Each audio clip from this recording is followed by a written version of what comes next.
Hello, my name is Dave Hemberger, and I currently serve as president on the Exeter Township Board of School Directors.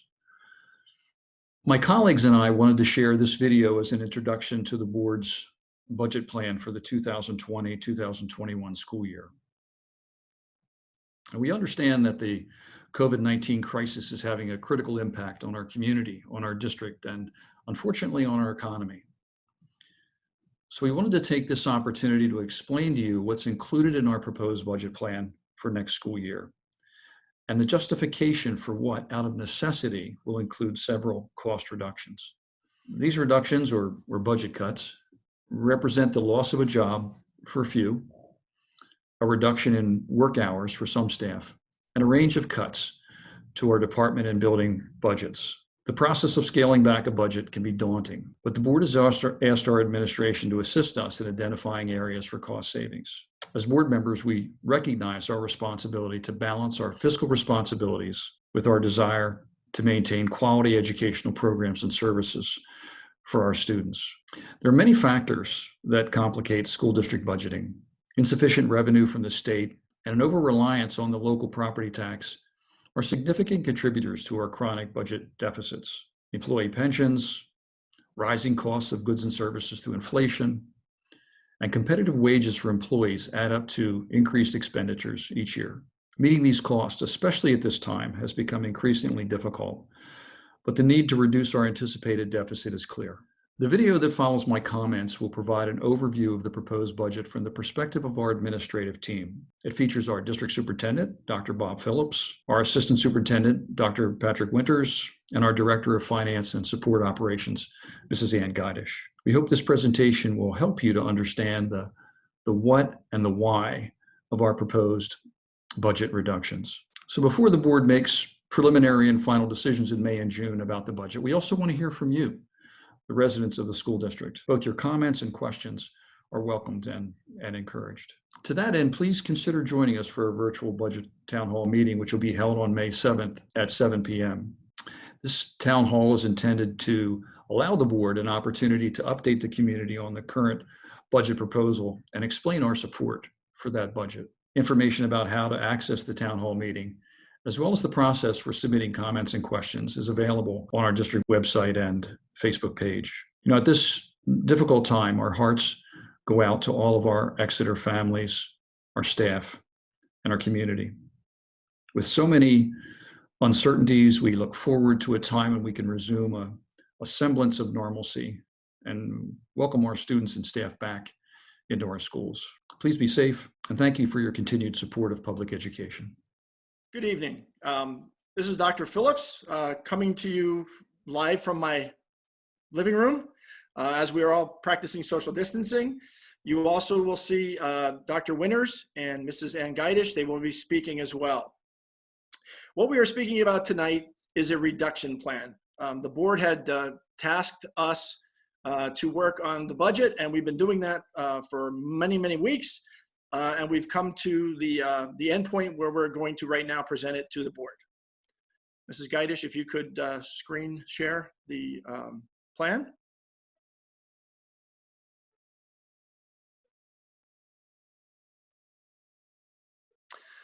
Once again, this is a discussion of the fiscal year 2021 budget reduction plan and long-term budget reduction efforts. The summary of the budget reduction process.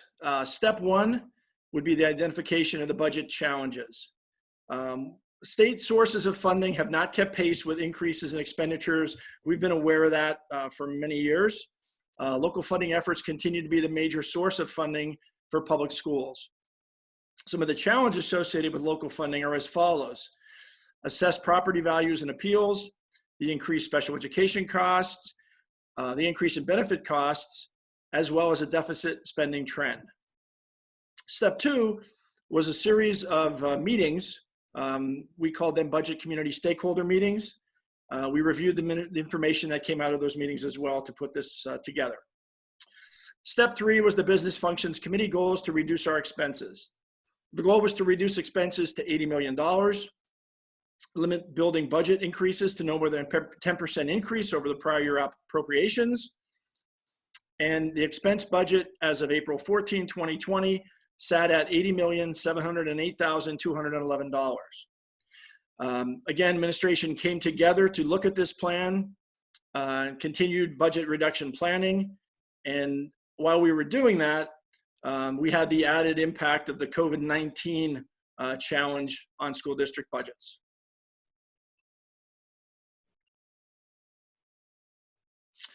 As far as the evaluation of our budget cuts, we had certain considerations and factors. There is a level of stakeholder consensus.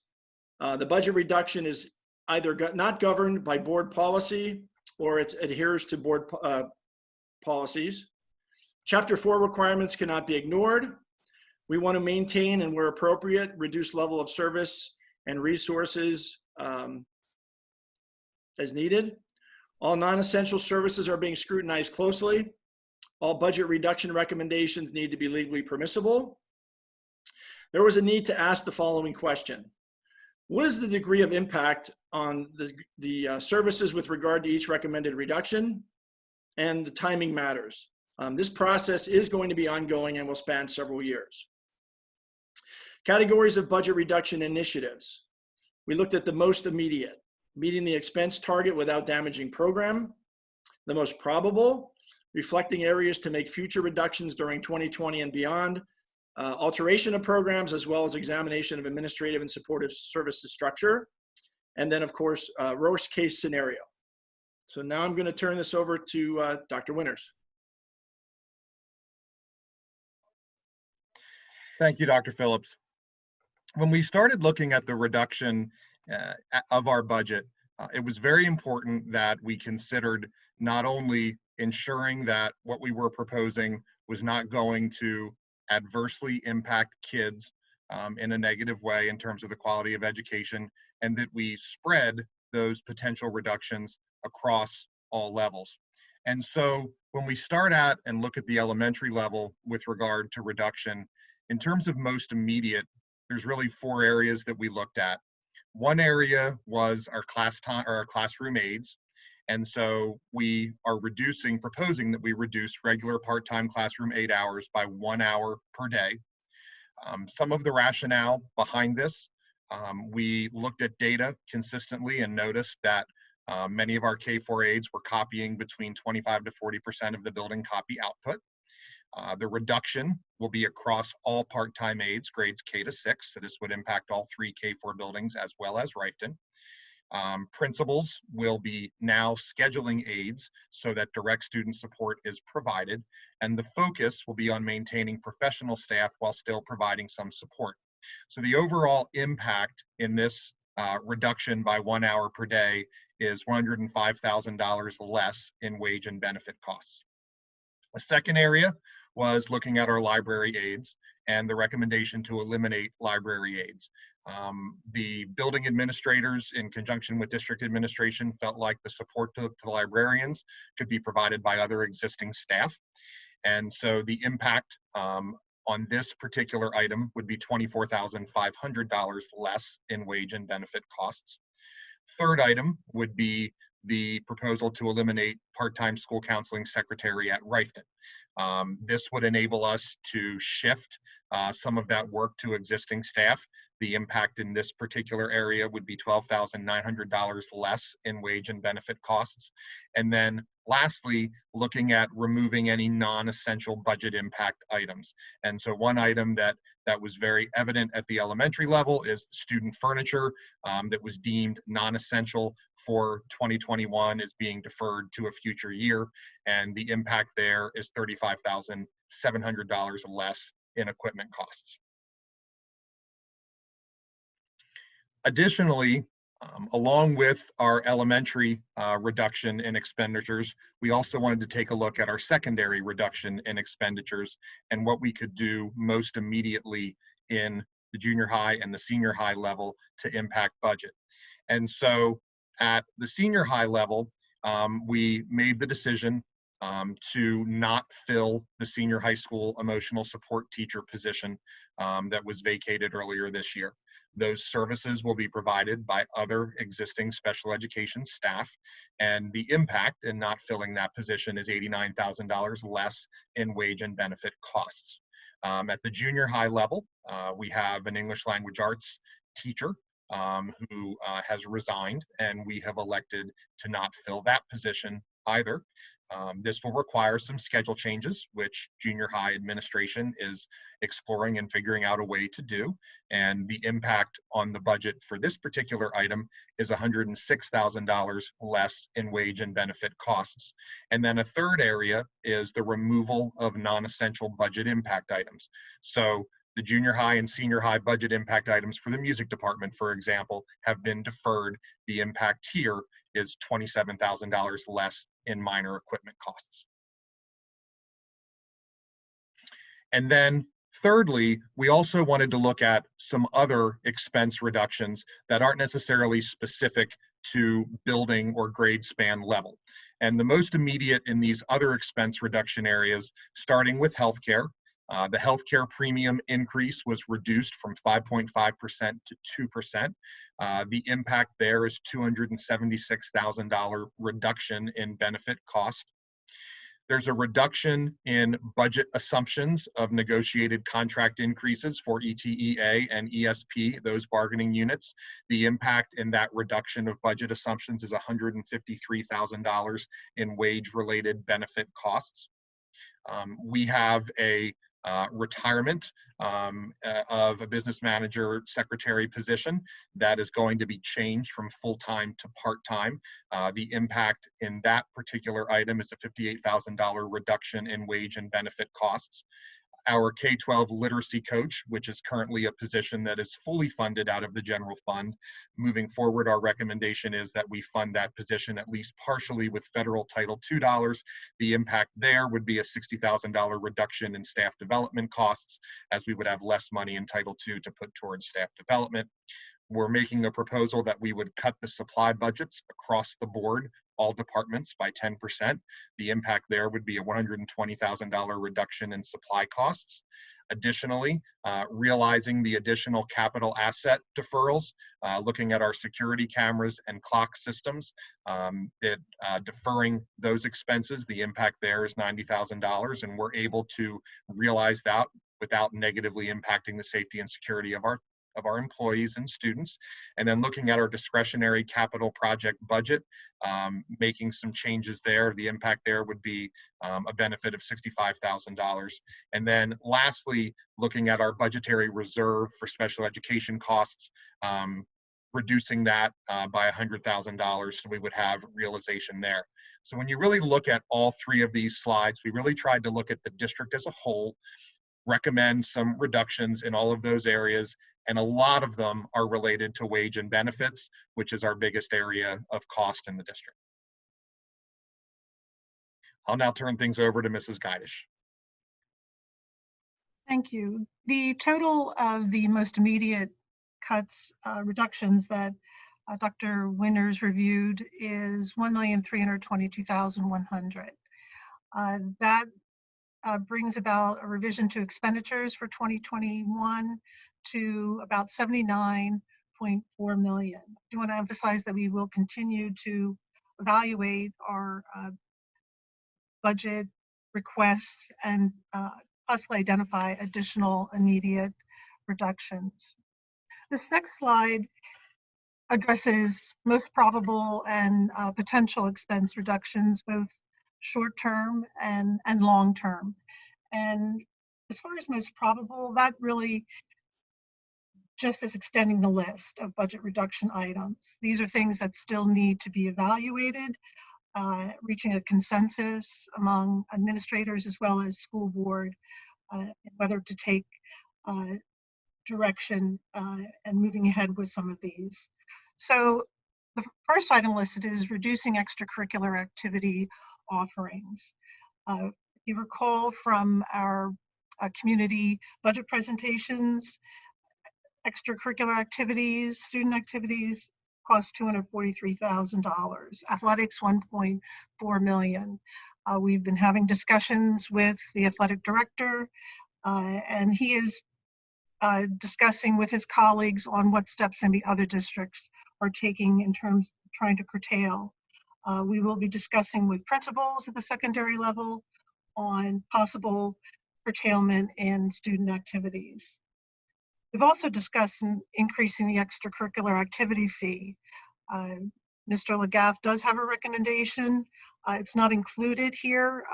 We do need to consider the impact on taxpayers of the strain on their personal economic situation due to COVID-19. So at this point, we are still considering that. The next item is, should we further reduce regular part-time classroom aide positions by an additional hour? Again, that needs to be evaluated further. Obviously, it would increase our reduction amount by $105,000. Third item, increasing the across-the-board supply cut to 20%. Across-the-board cuts really are assuming that everything is equal. And while it's not necessarily something that we want to do because things are not created equal, we are looking for additional ways to bring down expense, especially considering the impact on local revenue that COVID-19 has caused. So, but that is still under consideration. The fourth item is reducing instructional software and resource purchases. A survey was done a month or so ago on instructional software, and the results are being evaluated in terms of what is really not useful, or the cost-benefit analysis of, continuing to pay for those licenses. At this point, we haven't specifically identified any that will be reduced for 2021, but again, these are potential savings for the future. The next item is a potential savings in wage, reduction in regular hours of full-time hourly support employees and overtime. This is something that was considered years ago. For example, a half an hour reduction in their daily schedule for full-time hourly support would render a savings in wage-related costs of about $130,000. Again, we still need to evaluate the impact that might have. But again, it is something we're considering. The next item is submitting requests for proposals to contract out support and management staff, as well as athletic trainer services. One item that has been brought to our attention due to, investment earnings going down, the employer cost contribution to PESERs may increase. For 2021, it will remain at 34.51, but years beyond may go up higher than originally anticipated. So that just really will put additional pressure on the wage and benefits. So we may need to look at doing a request for proposal to see if there are opportunities to save in support areas, specifically aides, and then it could be custodians, but then also management staff. Athletic trainer services, again, we employ an athletic trainer, but we also contract out for the service of an additional one. The size of our district really, and the programs warrants 2 trainers, but based on some data from other school districts that contract out, that avenue could offer potential savings by contracting out. But these are the things that have to have board support to move ahead on. The next item is, again, looking at potential reduction in administrative staffing in order to address the structural deficit that we have, which is really driven by wages and benefits. So finally, we need to explore and evaluate a systematic process of a K-12 all-duration program in order to reduce professional staff. And this is something that will begin in 2021, and it will be a longer term initiative to reduce the budget. Example, elimination of K-4 strings program. That would impact $100,000 to the budget by eliminating one position. I mean, if you recall at the elementary budget presentation, band and strings at the K-6 level costs about $418,000, and for the number of students that are served, that's $848 per student. This is a desirable program, but there are no standards. So these are the things that we really need to look at, and possibly altering the program in order to bring down the budget. A reduction in electives based on classroom size at the senior high, and also alteration of certain special offerings at the junior high. For example, world languages, computer applications. So again, these are areas that we are exploring and taking steps to gain consensus, as well as planning for next school year in a systematic process for evaluating program reductions. Finally, on Tuesday, April 21st, in addition to this presentation, there will be an update to the school board on 2019-20 general fund expenses to reflect the balance of available funds due to school closure. There are funds that will not be spent, and I will summarize those. But I'll also need to provide a reforecast of our local revenue for 2021 due to the impact of COVID-19.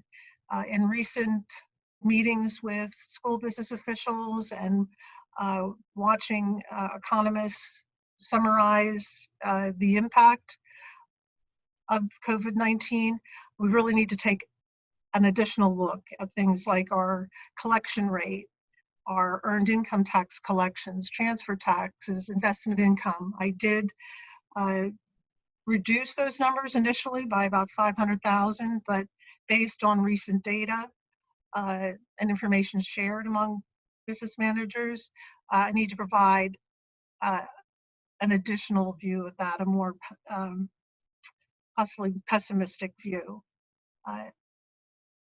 Also, we will, as I mentioned, reviewing these budget reductions. Finally, I think we need to discuss pushing back the scheduled dates for adoption of the proposed final budget and the final budget by 1 week. Will 1 week give us additional time to learn more? Yes, it would. So that's something that I think the board should consider. I'd like to thank you for your support in all of this, and to Dr. Winters and Dr. Phillips in assisting in this process. It's been difficult, and obviously this COVID-19 has made it extremely challenging. But I also, thank the support of administrators as well in helping us to identify reductions. Thank you.